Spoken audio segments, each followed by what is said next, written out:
BRS ఓడినా వారి వ్యవహార శైలిలో ఎలాంటి మార్పు లేదని, ఇంకా వారిలో నియంతృత్వ ధోరణి స్పష్టంగా కనిపిస్తుందని మంత్రి శ్రీధర్బాబు అన్నారు.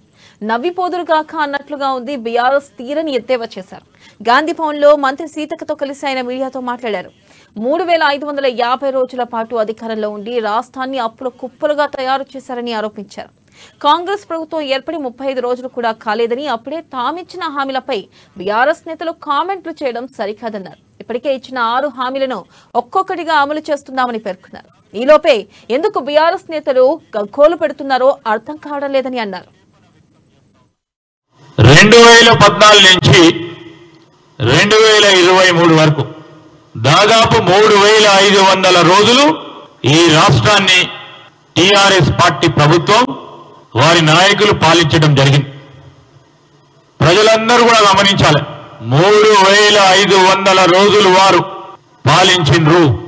కాంగ్రెస్ పార్టీ ప్రభుత్వం వచ్చి 35 రోజులు కూడా గడవలేదు.